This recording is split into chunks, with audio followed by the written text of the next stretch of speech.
नमस्कार, न्यूज 80 पर स्वागत है आपका। मैं हूं आपके साथ राहुल राणा और बुलेटिन की शुरुआत करते हैं शामली से आई इस बड़ी खबर के साथ, जहां राष्ट्रीय लोकदल की न्याय यात्रा जनपद मुजफ्फरनगर से होती हुई शामली जनपद के थाना भवन विधानसभा में पहुंची है। अनुसूचित प्रकोष्ठ के राष्ट्रीय अध्यक्ष प्रशांत कन्नौजिया ने मुख्यमंत्री को हैवान बता दिया है इस न्याय यात्रा के जरिए और लगातार बयानबाजी की है। साथ ही सरकार आने पर डीएम एसपी को मुर्गा बनाने की बात कही है। दरअसल उत्तर प्रदेश में राष्ट्रीय लोकदल न्याय यात्रा निकाल रही है और लोकदल की न्याय यात्रा जनपद सहारनपुर से शुरू होकर आगरा में समाप्त होगी। यही न्याय यात्रा मुजफ्फरनगर से होते हुए थाना भवन विधानसभा में थाना भवन कस्बे में पहुंची। थाना भवन के कार्यक्रम में अनुसूचित प्रकोष्ठ के राष्ट्रीय अध्यक्ष प्रशांत कन्नौजिया ने बोलते हुए कहा कि उत्तर प्रदेश की सरकार दलितों पर अन्याय करने का काम कर रही है। हाथरस में एक बेटी को रात्रि में जला दिया जाता है, वहीं दिल्ली में मासूम के साथ रेप कर दिया जाता है, लेकिन सरकार में बैठे सेंगर जैसे हैवान गुंडे और माफिया इस सरकार को चला रहे हैं। वहीं उन्होंने मुख्यमंत्री योगी आदित्यनाथ पर भी निशाना साधते हुए कहा है कि योगी आदित्यनाथ भी हैवान हैं। इस तरह का बड़ा बयान सामने आया है आज राष्ट्रीय लोकदल की तरफ से और इस बार उनका ये कहना था कि गोरखपुर भेजने का काम करेंगे योगी महाराज को। इस बार बटन नलकूप पर दबाना है, अपील की गई है और लगातार इस तरह की बयानबाजी देखने को मिली है। और इस बार योगी आदित्यनाथ जैसे हैवान को, ये इंसान नहीं है, ये हैवान है, दलितों पर अत्याचार करवाता है, इसको गोरखपुर वापस भेजने का काम करेंगे। मुझसे वादा चाहिए तो इस बार जब चुनाव होगा तो इतनी जोर का हैंडपंप चलाना और बटन दबाना है कि उसका करंट गुजरात में लगना चाहिए। तो इस बार कौन सा बटन दबेगा? कौन सा बटन दबेगा? वहां भूमाफिया बैठते हैं, और वहां माफिया बैठते हैं, वहां दलाल लोग बैठते हैं, रेपिस्ट कुलदीप सेंगर जैसे लोग बैठते हैं। आप लोग चुनिए आपको क्या चाहिए। बाकी हमारे भाई यहाँ जितने हैं आपकी सुरक्षा में 24 घंटे खड़े हैं, और कोई माइकल लाकर दिखा दे हमारा भाई घोड़ी भी चलेगा और मूछ भी चढ़े रखेगा, और हमें हमारी मूछ मुबारक, तुम्हें तुम्हारी पूछ मुबारक। जय भीम क्रांतिकारी समाज। और इसी खबर पर प्रशांत कन्नौजिया ने न्यूज 80 से एक्सक्लूसिव बातचीत की है। उन्होंने क्या कुछ कहा आप खुद सुनिए। उत्तर प्रदेश में आगामी विधानसभा चुनाव आने वाले हैं, उसी को लेकर सभी पार्टी अपना अपना मंच तैयार करने में जुटी हैं। इसी को लेकर राष्ट्रीय लोकदल पार्टी न्याय यात्रा निकाल रही है और आज यह न्याय यात्रा जनपद सहारनपुर से शुरू होकर शामली पहुंची है और शामली के थाना भवन विधानसभा में एक कार्यक्रम आयोजित किया जा रहा है। इसमें राष्ट्रीय लोकदल के अनुसूचित जाति प्रकोष्ठ के राष्ट्रीय अध्यक्ष प्रशांत कन्नौजिया जी आए हैं। उनसे हम बातचीत करेंगे कि किन मुद्दों को लेकर यह यात्रा निकाली जा रही है। सर, किन मुद्दों को लेकर यह यात्रा निकाली जा रही है? देखिए, उत्तर प्रदेश के अंदर मौजूदा सरकार है वो घनघोर दलित विरोधी है, पिछड़ा विरोधी है, महिला विरोधी है, क्योंकि इनका परिवार तो है नहीं, इनको पता नहीं है बेटियां क्या होती हैं, बहन क्या होती हैं। तो अपना परिवार छोड़कर भाग गए थे जंगल में। योगी आदित्यनाथ उत्तराखंड छोड़कर आ गए, तो इनको पता नहीं है परिवार कैसा होता है, बेरोजगार बच्चा कैसा दिखता है, और जब बेटी का रेप हो जाए और रात को 2 बजे उसकी लाश जला दी जाए तो परिवार को कैसा फील होता है। तो ये सारी चीज़ें ऐसे लोगों को समझ में नहीं आ रही, क्योंकि ये इंसान नहीं है। तो मुझे लगता है राष्ट्रीय लोकदल न्याय यात्रा के माध्यम से उन लोगों तक पहुंच रहा है, उन लोगों के दर्द को बांट रहा है, और ये सुनिश्चित करने का काम करेगा कि 2022 में जब सरकार बनेगी तो उनको प्राथमिकता से न्याय दिया जाए। मेट्रो रेल बाद में बन जाएंगे, लेकिन हमारे देश के नागरिकों को न्याय पहले मिलना चाहिए, बेटियों को न्याय मिलना चाहिए।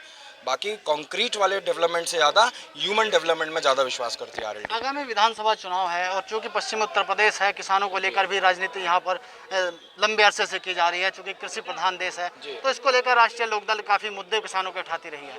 तो क्या इस बार स्ट्रेटजी जो है राष्ट्रीय लोकदल अपना? देखिए, आरएलडी ये हमेशा मानती है और मानती रही है और मानती रहेगी कि भारत जो है वो कृषि प्रधान देश है।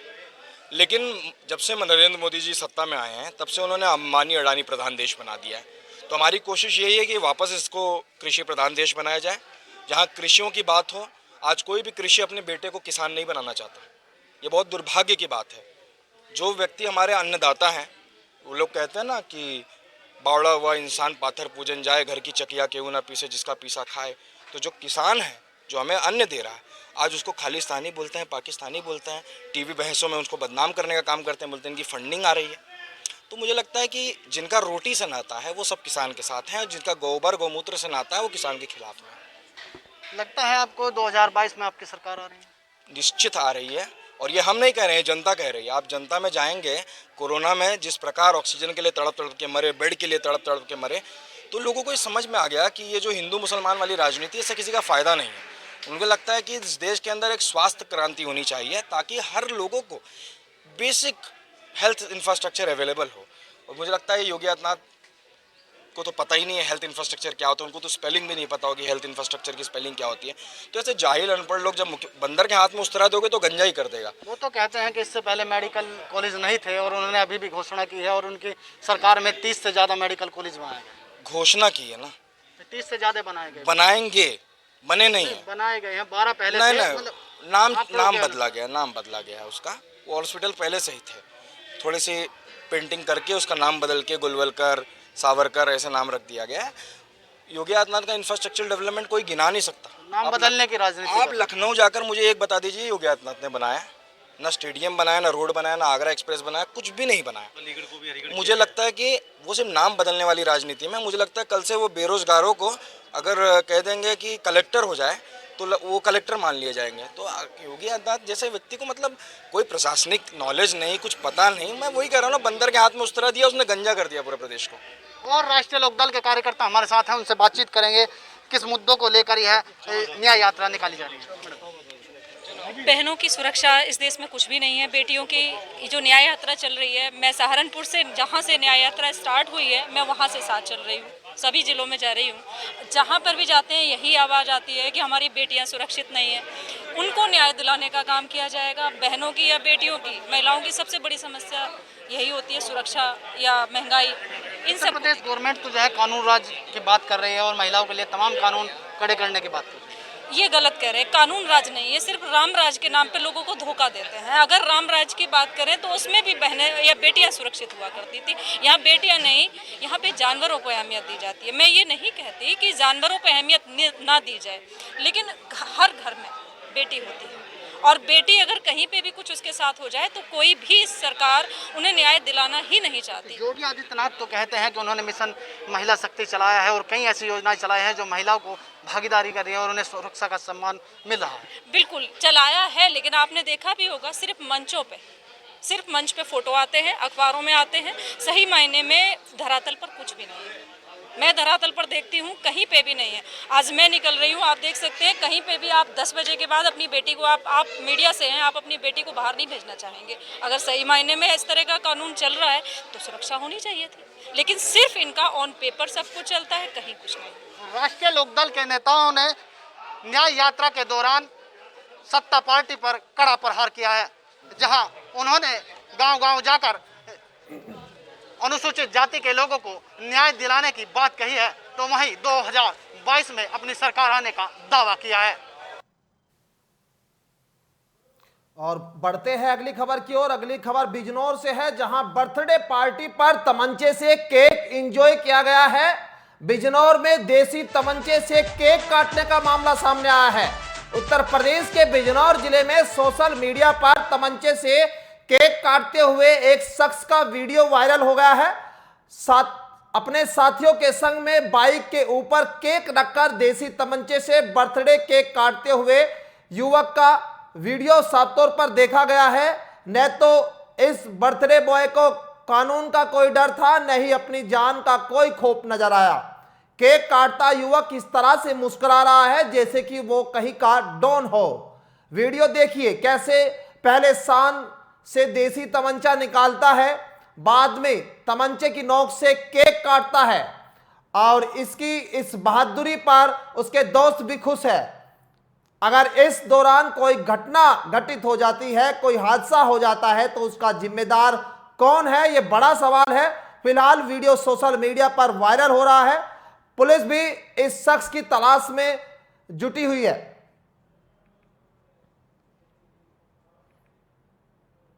और अगली बड़ी खबर हमीरपुर से है, जहां अवैध गांजे पर पुलिस की बड़ी कार्रवाई हुई है।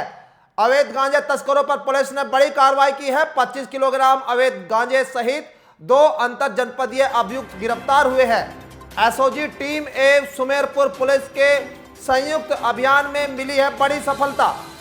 हमीरपुर से आपको खबर बता रहे हैं, जहां पुलिस अधीक्षक कमलेश कुमार दीक्षित ने यह जानकारी दी है। 25 किलोग्राम अवैध गांजे के साथ आरोपियों को गिरफ्तार किया है और एसओजी टीम एवं सुमेरपुर पुलिस के संयुक्त अभियान में यह सफलता मिली है। बड़ी खबर हमीरपुर से बता रहे हैं, जहां पर यह कार्रवाई देखने को मिली है। 25 किलोग्राम अवैध गांजे के साथ आरोपियों की गिरफ्तारी हुई है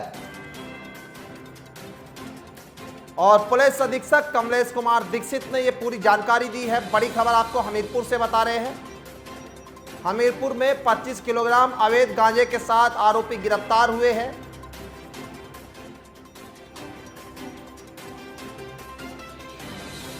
हमीरपुर से बड़ी खबर आपके सामने लगातार हम बता रहे हैं, जहां पुलिस अधीक्षक कमलेश दीक्षित ने यह जानकारी दी है कि किस तरह से वहां अवैध कारोबार चल रहा था गांजे का और पुलिस को यह बड़ी सफलता हाथ लगी है। 25 किलोग्राम अवैध गांजे के साथ में 2 तस्कर गिरफ्तार। एसओजी टीम एवं सुमेरपुर पुलिस के संयुक्त अभियान में मिली सफलता। पुलिस अधीक्षक कमलेश कुमार दीक्षित ने जानकारी दी और इसी खबर पर बातचीत करने के लिए संदीप जुड़ चुके हैं हमीरपुर से। संदीप, क्या कुछ जानकारी है आपके पास इसको लेकर? जैसा कि मैं आपको बताना चाहूंगा कि जो ये गांजा तस्कर पकड़े गए हैं, ये सभी मौदा कोतवाली क्षेत्र के रहने वाले हैं, जो ये गांजे की तस्करी करने के लिए लेकर सुमेरपुर थाना क्षेत्र आ रहे थे। जो मुखबिर की सूचना के आधार पर और स्क्वाड एसओजी प्रभारी द्वारा एक संयुक्त अभियान चलाया गया, जो मुखबिर की सूचना के आधार पर दोनों को गिरफ्तार किया गया है, जिनके कब्जे से 25 किलोग्राम गांजा बरामद किया गया है। जी संदीप, क्या कोई और इनके और साथी भी है जिसको लेकर कोई जानकारी आपके पास हो? कहाँ ये लोग थे, क्या इनका कोई रैकेट था?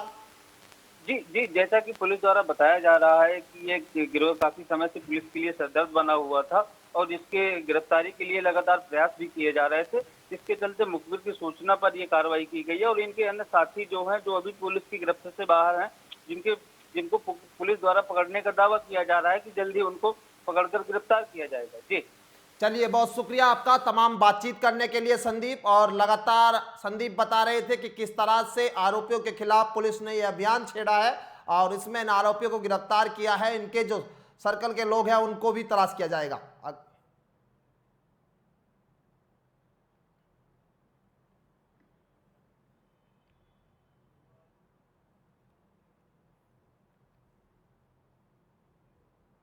और लखनऊ में आप नेता का योगी सरकार पर आरोप, कुंभ मेले में अनियमितता बरतने के आरोप लगे हैं। आम आदमी पार्टी ने नियंत्रक एवं लेखा महापरीक्षक सीएजी की रिपोर्ट के आधार पर उत्तर प्रदेश की योगी सरकार के खिलाफ वर्ष 2019 में प्रयागराज में आयोजित कुंभ मेले में बड़े पैमाने पर भ्रष्टाचार का आरोप लगाया है। पार्टी के राज्यसभा सांसद और उत्तर प्रदेश प्रभारी संजय सिंह ने सोमवार को एक बड़ा बयान दिया है। उन्होंने आरोप लगाया है कि सीएजी रिपोर्ट के मुताबिक कुंभ मेले के आयोजक के लिए जो 2700 करोड़ रुपए आवंटित किए गए थे, उनमें भारी अनियमितता बरती गई है। और क्या कुछ कहा आप खुद सुनिए।